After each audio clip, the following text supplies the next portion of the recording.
morning. This is Bennett Pastor. I'm Dave Anderson. Hey, friends. And yeah, we're just working through some music that we've written and never played together before today's session. So we're going to work on a tune of mine called Jury Number 2. It's one of a series of tunes I wrote on New York City jury duties. So nice. You've been called for jury duty. All you have to do is sit back and enjoy the music. Woo.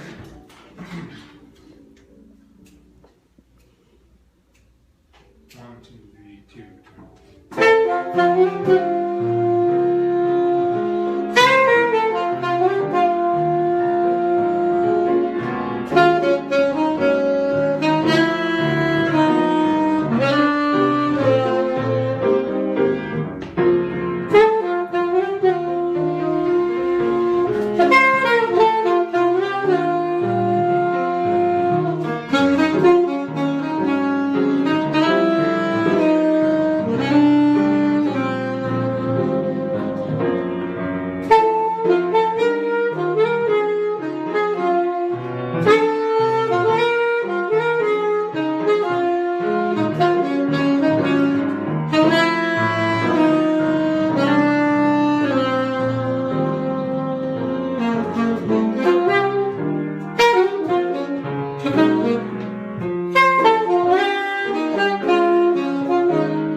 Thanks. Nice, guys. Gosh. Yeah, there's a Jury Number 1, and Jury Number 3 has not been performed yet. So. Wow, first time. Seems like a pretty cooperative member of the panel, perhaps. She was. Yeah, I don't know what you're supposed to actually say about jury duty afterwards, but Jury Number 2 is a sweet lady. We're going to do a tune of Bennett's called Another Sunday.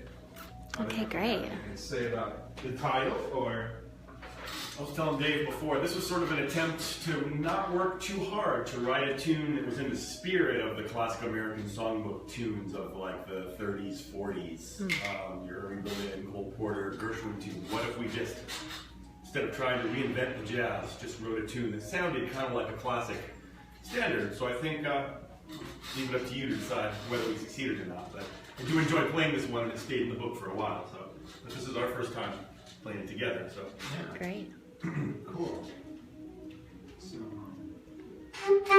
by the way, this instrument is called a soprano saxophone. Sometimes I get asked, is that a golden clarinet? It is from the saxophone family.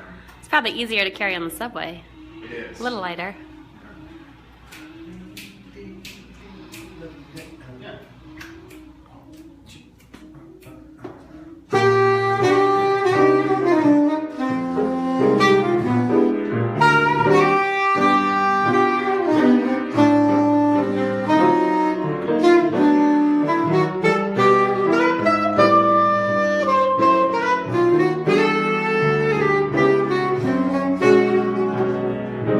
Thank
Thank you. This is awesome. It's cold in here.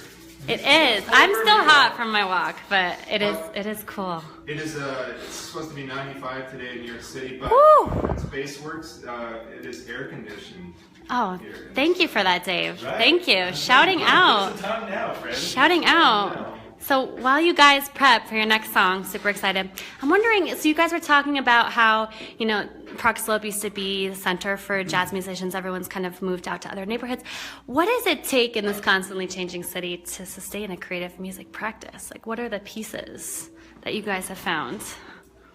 Let me see. Well, from a performance standpoint, having places to play is really important. So Bennett actually runs a recording studio, so when he wants to rehearse sometimes, he's able to bring people to him. Awesome. I live in this neighborhood, so it's great for me to be able to collaborate in a place like this. Right. People have small apartments, they have neighbors they don't want to offend, and so having space is important. You might be able to speak to other things about just maintaining a career in a hectic city.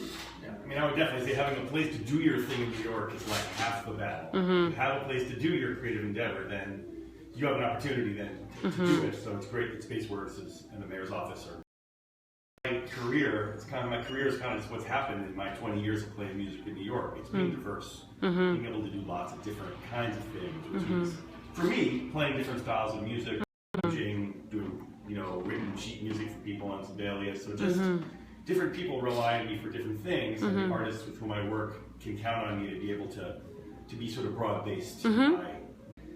Last night I brought a small sound system to a gig that really helped the singer. So just being able to do lots of different things makes me able to survive as a musician for 20 years. That collaborative community resource sharing kind of thing, like being able to offer stuff and also receive it. I'm totally cool with listening to that. Yes. Can you bring a drummer and maybe? My partner's a drummer, so you can come play on our VR drum set. But yeah, I would be very down to hear this. But I agree that probably most of the neighbors appreciate places where musicians can go play. My first New York apartment, and I've only lived two places in the 20 years I've been here, was in Windsor Terrace, the top floor of a private house. And the landlady had been recently widowed, and she loved it when we played. Oh, it was the that's weirdest great. thing. She got upset if we didn't play. This guy hasn't played in a while. What's going on up there? Oh, that's awesome. So I've been that lucky, is a unique not story. Not everybody is so lucky, Yeah. My neighbors are cool with what's going on now, but not everybody's lucky. So it's really a godsend to have this facility here in this neighborhood at very affordable prices, even when it's not free. So, True that. I've been lucky too, but I have friends who had to deal with arbitrators to figure out when to play with the neighbors. Yeah, definitely. Well, what's next? Well, we have a tune that I wrote. I just put on paper a couple days ago.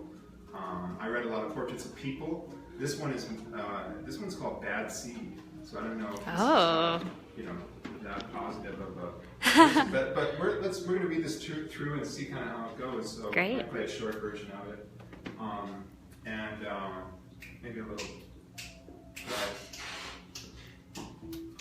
One, two, three.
Bennett reading through a Thorny song you've never seen before.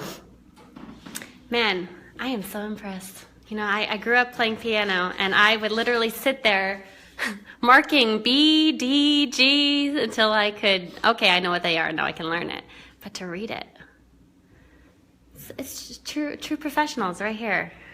I'm still kind of amazed how people get from that stage of the learning and the processing all the amazingly, it's a lot of information you have to learn how to play jazz, you know? And yeah, jazz. Then process that and synthesize it into the actual making of music. Yeah. There's a certain magic in that I find, you know, it's hard to teach. Yeah. You can teach the things and you can try to inspire. I feel like people have to find that for themselves. You know? Well, it's a language. How everyone finds it is kind of one of the great mysteries of music to me. Right. Yeah, you know?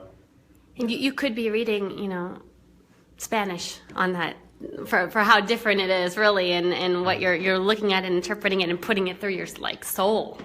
Yeah. Yeah.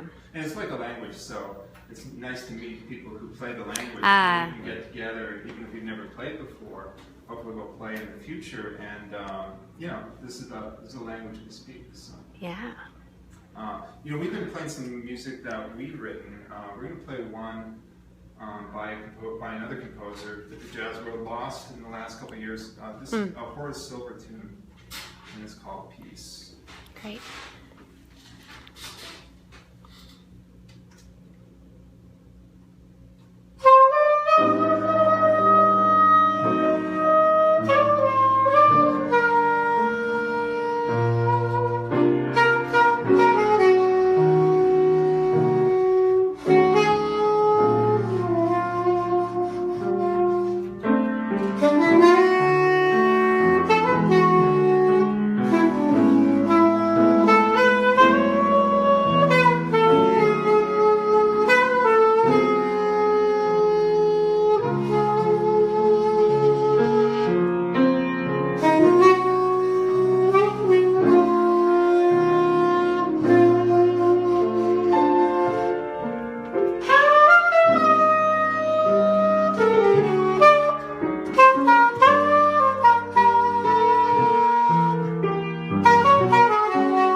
Woof.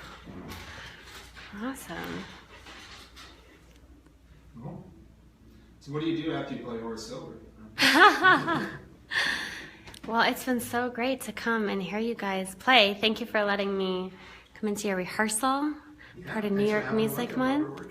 And I wanna stay in touch so I can come see you guys play in a bar setting, jazz bar feels, in the evening as jazz musicians do, right? Yeah, we'll let you know. The swanky nightlife. Bennett has a website where he posts his Great. things, It's what, BennettPastor.com. BennettPastor.com. Great. And Awesome. DaveAndersonJazz.com. That's where I put my projects, and maybe you'll see us together in New York soon. Awesome. Thanks, Facebook. Thanks all. Bye.